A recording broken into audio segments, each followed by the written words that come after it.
Assalamu alaikum bamaranati kanubaw an filɛbagaw bɛɛ lajɛlen an ka foli kelen-kelen bɛ a ye k'aw to aw sigiyɔrɔ la nin wagati in na an b'a jira la k'a fɔ ko aw denkɛ n'a balimakɛ dɔ don n'o ye Kojo Tumani ka bɔ bamaranati bɔlɔlɔw sanfɛla la bi an ka émission min an b'a wele ko entrepreneur cogola ni an ye a kɛnɛ kan kura ye tuguni donc an b'a jira la k'a fɔ ko bi ye juma ye juin kalo tile 24 san 2022 hukumu kɔnɔna na an wulila ka se entrepreneur ŋana dɔ ma n'ale ye Seku Jakite Seku Seydou Jakite. Ok, an wele sira ma ale ka baara bɛnnen don formation en cuniculture ani zozani marali tagabolo ɲuman kan donc an bɛna ɲininkali dama tɛŋɔ na walasa a ka se ka faamu sɔrɔ ni baara in yɛrɛ lahalaya kunkanko la yanni an ka don an ka jɛmukan kɔnɔna na an bɛ kuma d'a ma a ka se ka folikan kɛrɛnkɛrɛn bila an filɛbagaw ye. Seku, salamu alaikum. Wa alaikum salam wa rahmatullah. Nin waati na folikan jumɛn b'i bolo ka bila an filɛbagaw ma? Folikan bɛ n bolo ka se an filɛbagaw ma o ye hali bi mɔgɔw ka continuer ka bamada suit parce que a bɛ ka baara min kɛ je pense que nin ye baara ɲuman de ye ka jeune entrepreneur ta ka na k'u yira u ka se k'u ka activité ɲɛfɔ pour que bɛɛ bɛ se ka faamuyali sɔrɔ activité ninnu na ne hakili la o ye hakilila ɲumanba ye donc n b'o foli lase u ma. Ayiwa foli bɔlen kɔ a la an bɛna don an ka babu kɔnɔna na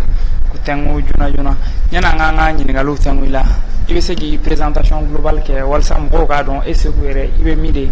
i sigiyɔrɔ bɛ min de i ka baara bɛnnen don mun de fana ma. D'accord Kojo, question diyara n ye kosɛbɛ. Ne tɔgɔ Seku Seydou Jakite. Voilà, ne ka entreprise ye Zonzanso ye. Donc Zonzanso ye entreprise ye min ɲɛsinnen bɛ zonzanw marali, zonzanw bayɛlɛmali ani zonzanw feereli ma. Donc o tɛmɛnen kɔ ka bɔ yen Zonzanso bɛ mɔgɔw former zonzan mara yɛrɛ kɛcogo ɲuman kan. Donc ni o bɔra yen Zonzanso bɛ zonzan dumuniw feere a bɛ Zonzanso yɛrɛ dilan n'a bɛ fɔ olu ma ko kaji a b'o dilan mɔgɔw ye. Donc mɔgɔ dɔw fɛnɛ bɛ yen projet bɛ k'olu bolo i b'a sɔrɔ i bɛ Zonzanso yɛrɛ ye a ka d'u ye ka Zonzanso yɛrɛ ladege. Donc projet kinikɔli bɛ k'u bolo n'o ye ka u bɛ fɛ ka zonzan dɔw fɛnɛ san ka mara donc Zonzanso bɛ mɔgɔw dege mɔgɔw ani ka mɔgɔw bilasira o ko tagabolo la. Donc an bɛ zonzanw ka accessoires bɛɛ feere jiminanw duminanw fɛn fɛn bɛ zonzanko yɛrɛ kɔnɔ A à Z Zonzanso ka baara bɛnnen bɛ u bɛɛ lajɛlen ma. Voilà. Ayiwa an ye faamu dɔɔni sɔrɔ i kan an y'a dɔn k'a fɔ i bɛ baara min na fana o bɔlen kɔ a la an ka ɲininkali fɔlɔ o bɛna kɛ i ka baara yɛrɛ daminɛ na a kɛra cogo di? O ye ɲininkali diyara n ye kosɛbɛ. Bon baara in daminɛna ni passion de n'a bɛ f'o ma ko diyaɲɛ parce que diɲɛlatigɛ fɛn o fɛn hali i filɛ micro min kɔfɛ nin ni a man di ye hali y'a sɔrɔ wari bɛ ka d'i ma a la a ka ca Ala fɛ don dɔ i bɛ décourager. Découragement mɛnna. Voilà donc baara in daminɛna diyaɲɛ de fɛ baara in daminɛna en 2017 de donc n bɛ se k'a fɔ an bɛ ka 5e année an b'o kɔnɔna la sisan. Donc an b'a san 5 kɔnɔna. An b'a san 5nan kɔnɔna la c'est à dire diyaɲɛ kɔfɛ zonzan yɛrɛ ka di ne ye. O kɔfɛ 2017 n ye couple kelen san. Alors l'appareillage dɔ bɛ yen u b'a fɔ o ma ko Angora o siw de ka ca donc n y'o couple kelen san n nana an y'a bila an ka tableau kɔfɛ o y'a sɔrɔ an tilala étude ni fɛnw na donc tableau kɔrɔw tun bɛ hali sisan a tableau bɛ n bolo so kɔnɔ donc n bɛ n ka zonzan in mara o kɔfɛ o y'a sɔrɔ so tɛ n bolo zonzan ka cajou tɛ n bolo enclos tɛ n bolo donc n ye n débrouiller k'an débrouiller ten n'o zonzan paire kelen donc o nana den minnu sɔrɔ den ninnu sera feereli ye n ye den ninnu feere n ye wari don zonzanw na tuguni donc fo kana se bi ma mais Zonzanso ka activité ta en main k'i kunna bɔ jama k'a ye n bɛ se k'a fɔ o kɛra 2020 voilà parce que entreprise officialisé la 2020 k'a jira mɔgɔw la ko nin ye Zonzanso ye voilà mais dɔɔni ka kɛ o kɛra ka taa 2020 na ka na bila sisan na bon Zonzanso ka zonzanko daminɛ o kɛra nin cogo in de la. Ayiwa donc an ye faamu sɔrɔ o kɔnɔna na an ye k'a fɔ i diɲɛ de bila nin baara in yɛrɛ kunkanko la o bolen wala ay ka fo fen fo ide damen ni de kuma ya konna o ka gelan ko sebe ni fen fen damen i ya ye mo ko conseil bi mo décourager wakati do la yere be de gumun soro o fana be ka sababu ye ki i décourager wakati do era ka baran damen wakati kono ni sanche i de gumun mani soro ko na baran yere damen wakati d'accord question jara en ko sebe e wala barani de gutimba surtout zonzanko be to ga mina malia le ba don mais c'est ka fo fen kurado et mɔgɔw ka zonzan ko yɛrɛ dɔn ko kɛra kosa in ala tɛ san 2 bɔ ko zonzan bɛ se ka mara i b'a fɔ saga ni baw ni misiw bɛ mara cogoya min na ka zonzan marala yɛrɛ ta ani ka se ka fɛn jamana yɛrɛ développer mɔgɔw ye olu dɔn kosa in na bon zonzan ko difficulté fɔlɔfɔlɔ min ye n sɔrɔ bon n bɛ se k'a fɔ min bɛ Mali zonzan marala bɛɛ kan o fɔlɔfɔlɔ ye climat ko ye parce que climat ni funteni daminɛra ka ban à partir de généralement le mois de mars fo kana se ni wagati ninnu ma zonzan tɛ sɔn voilà i bɛ se ka an bɛ se ka kalo 3 fo ka taa se kalo 5 ma an sigilen don donc mais ni o bɔra yen n bɛ se k'a fɔ an sera ka fɛɛrɛ sɔrɔ o la parce que sojɔcogo b'an bolo yan a ka ca Ala fɛ n'i y'olu kɛ i tɛ problème ba sɔrɔ i ka zonzanko la mais problème filanan ye min b'an sɛgɛn kosɛbɛ kosɛbɛ ni an bɛ ka essayer ka solution ɲini o la hali bi et o ye zonzan ka dumuni ko ye o ka dumuni zonzan ka balo a ka balo sɔrɔ man balo zonzan ka balo dumuni bɛ dilan zonzan yɛrɛ kama o tɛ dilan Mali la yan donc an bɛ dumuni importer de ne yɛrɛ bɛ dumuni importer komi an bɛ difficulté de kɔnɔ donc difficulté n bɛ se k'a fɔ en 2021 en mois de septembre ka na décembre la j'ai perdu les 85% de ma production n ye n ka zonzan yɛrɛ n'i y'a tila 3 ye n bɛ se k'a fɔ tila 2 yɛrɛ o bɛɛ taara o 3nan kɔnɔ o bɛɛ kun ye dumuni ko in de ye donc dumuni de tɛ na walima a sababu kɛ dumuni dɔw de bɛ yan olu tɛ zonzan dumuni ye donc an bɛ mɔgɔ caman bɛ yen b'u ka zonzanw balo o de la donc o de kɔfɛ ne yɛrɛ wulila k'a ye ne ka zonzanw sara k'a sababu kɛ baloko de certes ka balo dilan Mali la yan o se tɛ n ye mais n bɛna n débrouiller ne yɛrɛ bɛ n débrouiller zonzan so bɛ taa balo san Côte d'Ivoire zonzan dumuni na a bɛ n'a feere mɔgɔw ma Mali kɔnɔ hali n'a sɔrɔ o tɛ solution ye kuma bɛɛ solution ye mun ye ka zonzan dumuni dilan yɛrɛ fɛ yan a bɛ se ka nɔgɔya bɛɛ ma cogoya min na pour que bɛɛ bɛ se ka zonzan mara bon n'o tɛmɛra ka bɔ yen n'i bɛ zonzan mara zonzan 1, 2, 3 i bɛ se ka balo tiga ɲaga ninnu na mais zonzan ko bɛ an bolo cogoya min na bi an bɛ fɛ ka baara min k'a la parce que an bɛ zonzan produit an bɛ production de chair de kɛ ani production de race mais production de chair de fanga ka bon an fɛ production de chair lapin de chair voilà zonzan race dɔw bɛ yen olu dabɔlen don chair de kama iplisiw b'o la fofute buruganw b'o la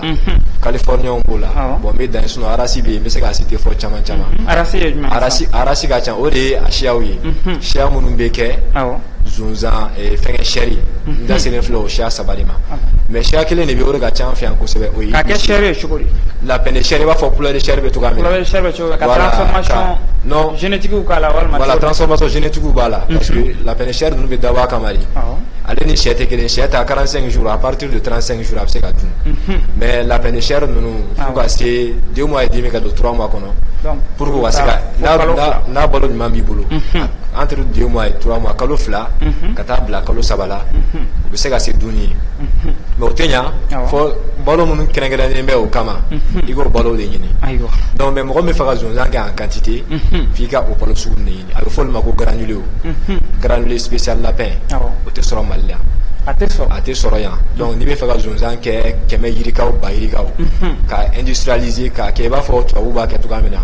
i b'a fɔ farafinna fan tɔw la zonzan bɛ kɛ cogoya min na Côte d'Ivoire Benin k'a kɛ chair i b'a fɔ i bɛ poulet de chair bɔnnen sugu kɔnɔ cogoya min na o tɛ se ka kɛ fɔ dumuni de ka sɔrɔ yan donc o de la an bɛ k'an ban ma baaraw bɛ sen na mais komi don fɛn daminɛ don a kɔni ma nɔgɔ mais je sais que an bɛ ka baara k'an kan cogoya min na ni n collègues n'o ye n zonzan mara ɲɔgɔnw ye i yɛrɛ bɛ se k'a dɔw dɔn ni Ala sɔnna ma an bɛna fura sɔrɔ ko ninnu ala tɛmɛ pour que Mali zonzan mara bɛ se ka cari i b'a fɔ ko sɛ mara bɛ cogoya min na voilà. Ayiwa i bɔra k'i da maga difficulté fɔlɔ la n'o ye dumuni ko ye ani climat ko mais n bɛ se k'a fɔ climat in an bɛ fɛɛrɛ sɔrɔ o la mais dumuni ko in de ka gɛlɛn kosɛbɛ dumuni ko in c'est à dire zonzan bɛ mun dun a tɛ se ka dilan fɛ yan de walima a dilanni yɔrɔ de tɛ zonzan bɛ min don a bɛ se ka dilan fɛ yan n bɛ se k'a fɔ an ka usine b'a dilan yɛrɛ u bɛ se k'a dilan c'est-à-dire minnu bɛ sɛ dumuni dilan u bɛ se k'a dilan mais munna u t'a dilan parce que i tɛ se ka dumuni dilan ni sanbaga t'a la o de la an taara yɔrɔ la n b'a fɔ n bɛ jeunes inciter c'est-à-dire mɔgɔ kana zonzan mara filɛ i b'a fɔ ko denmisɛnnin baara généralement mɔgɔw b'a filɛ n ka denmisɛnnin bɛ so kɔnɔ a bɛ fɛ ka ɲɛnajɛ bagan dɔ la n bɛ zonzan den 2 san ka d'a ma a bɛ a ɲɛnajɛ o la mais ça c'est déjà bien parce que i bɛ k'i ka denmisɛnnin dege bagan mara taabolo la mɔgɔ caman bɛ yen u bɛ zonzan den 2 san ka d'u ka denmisɛnninw ma i b'a sɔrɔ u bɛna diya u ye u b'u débrouiller n'u ye u bɛna n'u taara ɲɛfɛ bagan min ka d'u yɛrɛ u ye bagan min yɛrɛ kanu u bɛ n'o ɲini mais zonzan tɛ denmisɛnnin fɛn zonzan sɛ bɛ cogoya min na misi bɛ cogoya min na zonzan bɛ ten donc an b'a fɛ an ma développer o de la an ka usines u m'u intéressé a dilanni na parce que n'u y'a dilan a tɛ san donc fo mɔgɔw ka don a la ka caya donc a b'a jira k'a fɔ a domaine yɛrɛ ma dɔn kosɛbɛ n bɛ se k'a fɔ a ma dɔn yɛrɛ kɔsan nana a bɛ k'an kun bɔ n'a ye pour que mɔgɔw k'a ye k'a fɔ ko activité fɛnɛ don min bɛ se ka marabaga ta i b'a fɔ sɛ maralaw ni ba maralaw bɛ cogoya min na voilà fo de ka faamu ka da fɛn in kan ayiwa donc o bɔlen kɔ a la sisan an bɛna don i ka entreprise yɛrɛ a fonctionnement kan an y'a ye k'a fɔ ko i bɛ formation caman kɛ mɔgɔw donc e ka entreprise in yɛrɛ a fonctionnement bɛ cogo di bon entreprise in fonctionnement bɛ cogo min i b'a fɔ i da sera formation côté ma i b'a dɔn diɲɛlatigɛ fɛn bɛɛ ye dɔɔni dɔɔni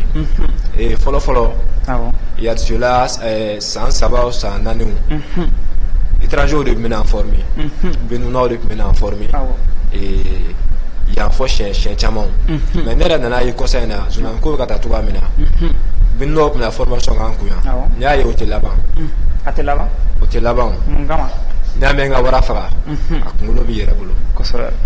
o sen fɛ n y'a ye benunaw nana n former yan n ye notion caman sɔrɔ ka fara n yɛrɛ ka expérience kan n yɛrɛ ka dɔnniyaw n ye san hakɛya min k'a kɔnɔ n ye dɔnniya minnu sɔrɔ n ma dan o ma n ye formation wɛrɛw ɲini kɔfɛ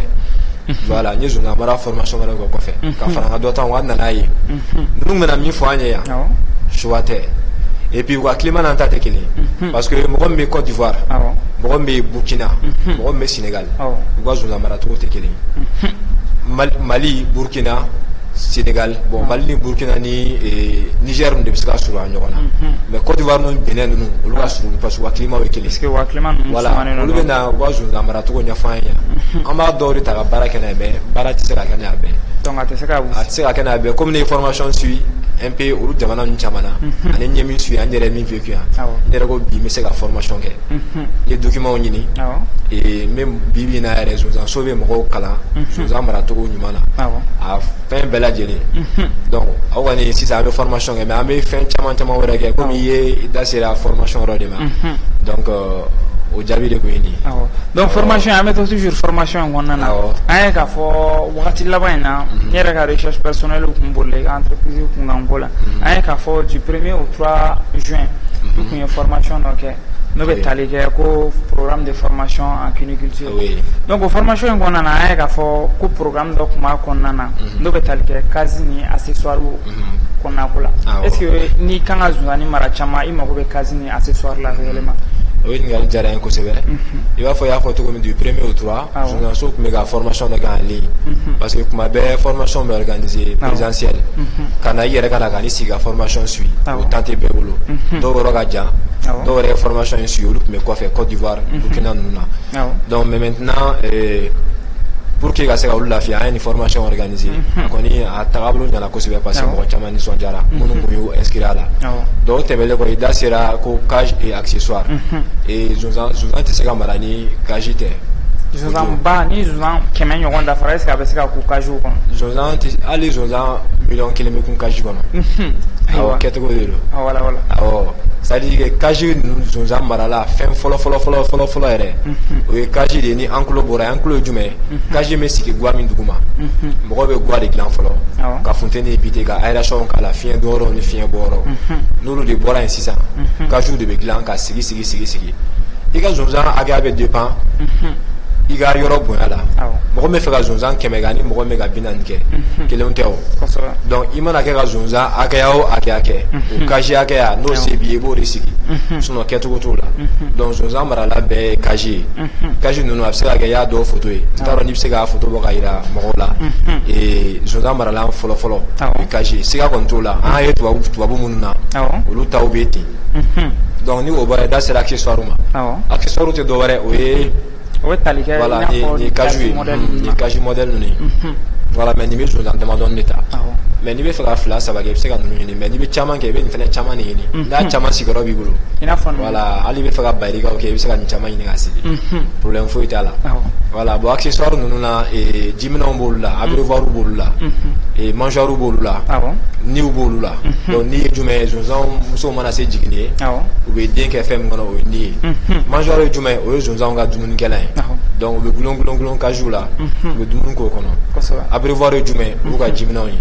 donc olu fɛnɛ olu bɛɛ ye qualité 2 ye donc olu dilan cogo bɛɛ de bɛ yen a man ka kɛ minɛn gansan ninnu kɔnɔna a man ka kɛ minɛn gansan kɔnɔna la minɛn kɛrɛnkɛrɛnnenw de bɛ yen olu kama donc n'i y'a kɛ minɛn gansan kɔnɔna na kɔlɔlɔ jumɛn b'a la bon minɛn gansan ninnu normalement zonzan ka abreuvoir kan ka kɛ abreuvoir automatique de ye abreuvoir automatique ye jikɛlan automatique de ye i b'a sigi raccord b'a la ketunu de b'a la bibɔrɔn numuni u bɛ ji sama a fɛ voilà mais système wɛrɛ b'an bolo yan an bɛ ji kɛ dɔw b'a kɛ fɛn ninnu kɔnɔ boîte ninnu kɔnɔ lɔgɔti boîte ninnu kɔnɔ dɔw b'a kɛ daga ninnu kɔnɔ bon olu la jiw bɛ nɔgɔ parce que ni fiɲɛ cira poussière bɛ d'a kunna zonzanw tɛ sɔn k'a min bon souvent a bɛ se ka bana bila zonzanw na voilà donc o de la abreuvoir automatique ninnu laɲininen don kosɛbɛ zonzanw ka kɛnɛya yɛrɛ sabatili kama ani mangeoire anti gaspillage olu ye mangeoire ye dumunikɛlanw ye dumuni bɛ kɛ min kɔnɔ zonzan tɛ se ka don a kɔnɔ a bɛ se k'a kunkolo dɔrɔn de don ka dumuni ta a tɛ se ka sugunɛ k'a kɔnɔ mais souvent mangeoire traditionnel ninnu an bɛ minnu sigi caju kɔnɔ tuma dɔ zonzanw bɛ sugunɛ seri sugunɛ bɛ se ka kɛ dumuni na u bɛ tila k'a dun bon ni zonzan mɛnna o kan u ka bana dɔ bɛ yen ko coccygiose a ka ca Ala fɛ ni o ye ka zonzan sɔrɔ a kɛnɛya man di donc o bana yɛrɛ bɛ na nɔgɔ de fɛ donc déjà zonzan sugunɛ yɛrɛ de ye zonzan sugunɛ yɛrɛ poison yɛrɛ fɔlɔ zonzan yɛrɛ ma voilà sugunɛ ye poison de zonzan yɛrɛ ma parce que zonzan sugunɛ bɛ zonzan yɛrɛ faga mun a bɛ fɔ ko mɔgɔw kana zonzan mara duguma a kun y'o de i b'a sɔrɔ i bɛ zonzan mara duguma sisan zonzan bɛ bugun a bɛ caya mais toujours a bɛ yɔrɔ kelen de la a bɛ sugunɛ kɛ yɔrɔ min a bɛ bo kɛ yɔrɔ min a b'i da yen de donc dumuni bɔnna sugunɛ na a bɛ tila k'a dun bon sugunɛ in dun man ɲi zonzan ma a bɛ to dun de la dɔrɔn coccygiose bɛ na i b'a sɔrɔ i ka zonzan 2 3 kun don a nana yɛrɛ sɔrɔ 100 la tile 2 a bɛɛ bɛ sa i tɛ taa fan da fan dɔn foyi tɛ dugumala mara in de don o de la i bɛ se ka zonzan mara daminɛ duguma mais a conseillé tɛ ni cage se t'i ye n'i y'a daminɛ duguma au fur et à mesure que i ka zonzan mara bɛ ka taa ɲɛfɛ a laɲininen don i ka cage ɲini n'i bɛ fɛ ka zonzan mara cage ɲinini ye diyagoya de ye n bɛ segin a kan diyagoya don dɛ zonzan mara tɛ se ka taa cage kɔ musalaka yɛrɛ t'a la awɔ donc an kun tɛ nin nafa kɔni dɔn kosɛbɛ i ka nin walawalaliw na mɔgɔ caman y'a tila u bɛna nafa sɔrɔ a la bon bɔlen kɔ a la sisan i ka formation in kɔnɔna na an bɛ to yen toujours an bɛ ɲininkali dɔ tɛnku i la zonzandenninw i kan k'olu mara cogo di bon zonzandenninw bɛ zonzan yɛrɛ sani k'i da se marali yɛrɛ ma sani k'i da se zonzandenninw marali ma zonzan jiginnen kɔfɛ ba de bɛ sin d'u ma donc o sinni kɔnɔna la o bɛ se ka taa fɔ tile 35 ani 5 ka taa bila tile 45 la mais ne bɛ tile 45 de conseiller n ka formation fɛ n'o de fɔ mɔgɔw ye parce que n'i ye zonzanw dabɔ sin na joona n'a bɛ f'o ma ko sevrage a problème ka ca kosɛbɛ n'i tɛ se zonzandenw ladon cogo la i ka baara bɛ kɛ sankɔrɔ wɔsi ye zonzanden ninnu bɛɛ bɛ se ka sa a ka ca Ala fɛ mais n'i y'u dabɔ k'a ta tile 45 la ka taga o de ka nɔgɔn comme i ko zonzandenw ka gestion an b'a f'o ma ko la gestion des latéraux et après le sevrage donc en engraissement voilà donc zonzanw ka an t'a dɔn n bɛna f'i bamanankan na cogo min ni zonzandenw bɔra ba kan u dabɔra sin na u t'a bila yɔrɔ min na a bɛ f'o ma ko engraissement ye min k'u lakunbaya k'u faga k'u kɛ sogo ye ou bien k'u feere maralikɛlaw ma minnu b'u san ka baara kɛ n'u ye donc ni zonzanw taara yen a laɲininen don i ka dumuni kɛrɛnkɛrɛnnen de ɲini ka d'u ma n'i sera ka aliment spécial lapin sɔrɔ i b'a fɔ n da tun bɛ ka s'a ma cogo min i mago tɛ ka fɛn wɛrɛ d'u ma voilà mais n'i ma se k'o sɔrɔ dumuni sugu bɛɛ tɛ d'u ma donc n t'a dɔn ni n ko ko n bɛ da don bɛɛ la n ta mɛna an permettre voilà bon o yɔrɔ ninnu na dumuni kɛnɛw conseillé ba tɛ i b'a fɔ binkɛnɛ ninnu ni furabulu kɛnɛw conseillé ba tɛ k'a di zonzandenw ma donc n'i ma se ka aliment spécial lapin ninnu sɔrɔ i ka kan a ka kan i ka dumuni jalanw de ɲini ka d'u ma voilà mais min fana laɲininen tɛ tuguni o ye kana na dumuni jalan di su fɛ ka dumuni kɛnɛ di sɔgɔma parce que o b'a sɔrɔ zonzandenw nogo ma dege dumuni yɛlɛmali la transformation dumuni yɛlɛmali la donc du coup n'i tora ka dumuni sugu bɛɛ di i bɛ bu di i b'a sɔrɔ i bɛ kɔngɔ kɛnɛ di i bɛna granulé di dɔw caman bɛ caprin di i bɛna sɔrɔ i ka zonzandenw généralement ballonnement b'u minɛ ballonnement ye mun ye o kɔnɔfunu de ni dumuni ma se ka yɛlɛma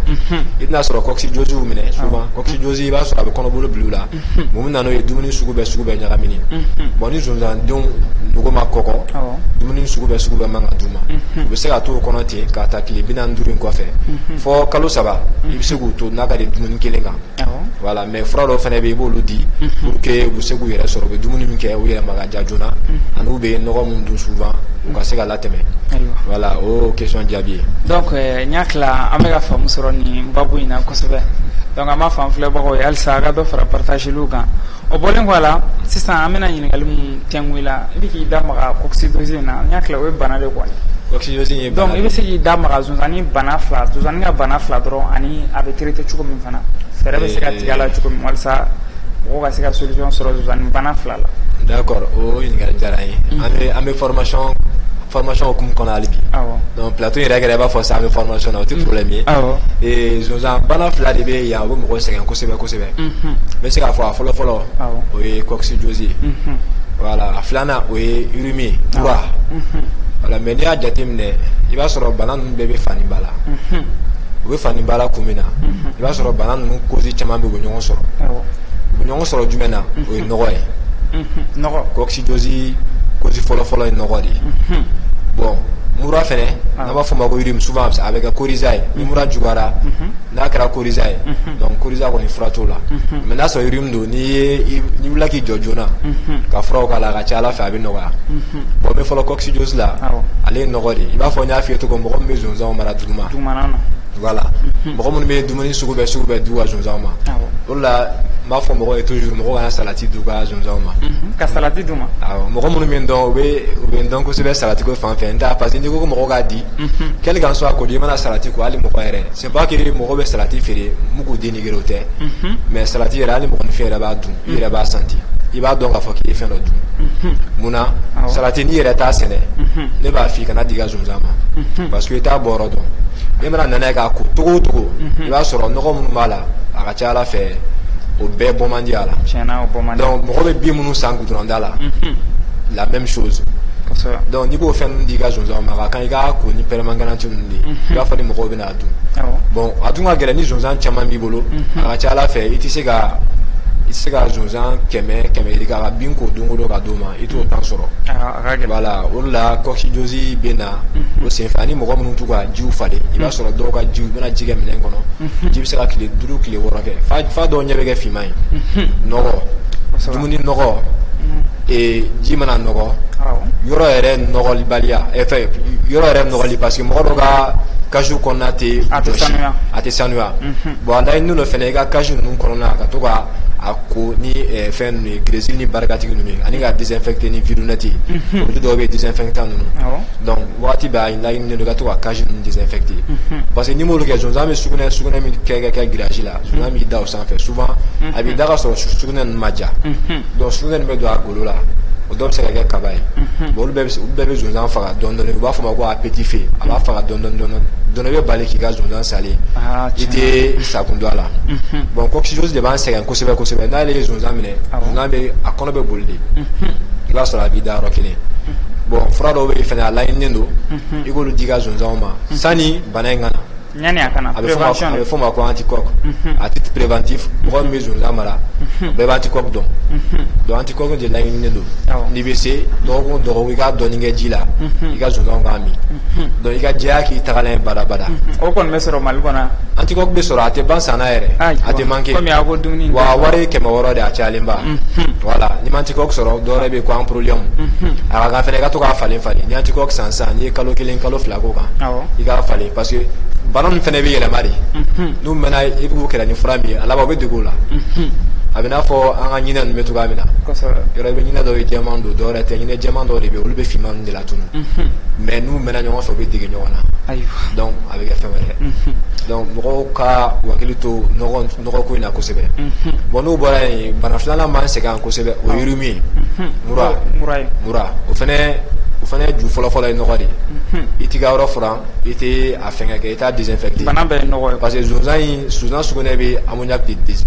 de dégager fana bɛ ko ammoniac a bɛ mura bila zonzan yɛrɛ la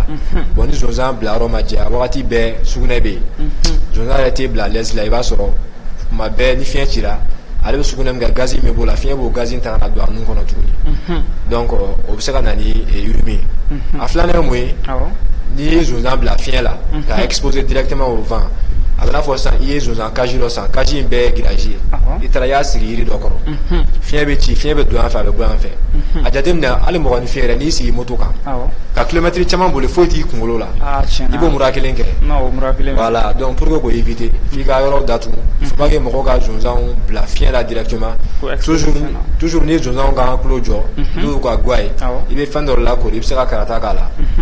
i bɛ se ka fɛn wɛrɛ k'a la mais kana to fiɲɛ ka zonzanw gosi directement aération kɔni bɛ k'a la fiɲɛ don yɔrɔ fiɲɛ bɔ yɔrɔ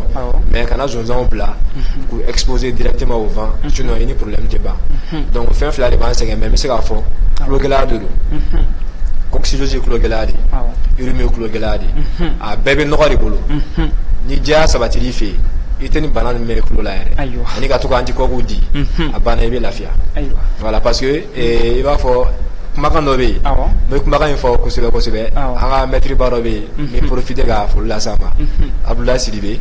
ne yɛrɛ b'a wele ko le papa de la cuniculture malienne o Mali zonzan mara fa ne b'a wele voilà donc ale b'a fɔ ko le lapin n'a pas de temps pour celui qui n'a pas son temps ni zonzan ka temps t'i bolo i ka temps t'a bolo f'a ka temps de ka k'i bolo o temps ye i ka diya sabati a fan fɛ a mago bɛ fɛn mun na i k'olu d'a ma o la a ka ca Ala fɛ a fana b'i jaabi voilà donc donna de don ayiwa donc a ye faamu caman sɔrɔ o la o bɔlen kɔ a la i ka entreprise in kɔnɔna na est ce que i bɛ fɛn wɛrɛ kɛ min tɛ zonzan mara dɔrɔn ye i ye formation kɛ an ye zonzan mara fana domaine fɔ est ce que i bɛ zonzan sogo o kɛ sogo ye k'u bila alimentation kɔnɔna na bon o question diyara n ye kosɛbɛ i b'a dɔn kuma daminɛ n y'a f'i ye cogoya min na fɛn fɛn bɛ zonzan ko la an ka baara bɛnnen b'o de ma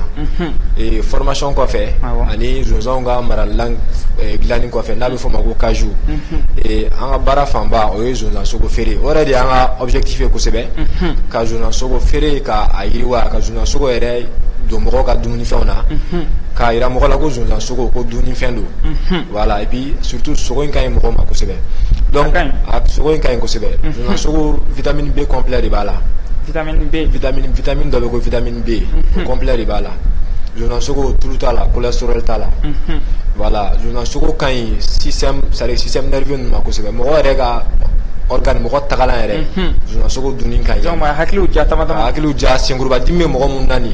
yɔrɔ an ka mɔgɔkɔrɔba à partir de 35 ans san 40 ans a jiginna senkuruba dimi bɛ mɔgɔ minɛ olu bɛɛ n'i bɛ zonzan sogo k'a ka ca Ala fɛ o fɛn ninnu bana ninnu i b'olu bɛɛ éviter bon an ka baara an bɛ zonzan sogo kɛnɛ feere an bɛ sogo kɛnɛ feere an bɛ sogo dilan ka an b'a fɔ o ma ko lapin grillé k'a wusu ka ɲɛ kosɛbɛ k'a accompagner firiti ni loko ni fɛnw la légumes ninnu na donc n'o bɔra an bɛ lapin fumé fɛnɛ kɛ voilà i b'a fɔ jɛgɛ wusu bɛ cogoya min na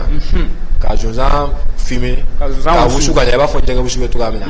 ko n'i y'o nɛnɛ tigadigɛ ni naji la i kun natɔ i kun kan a ka ca Ala fɛ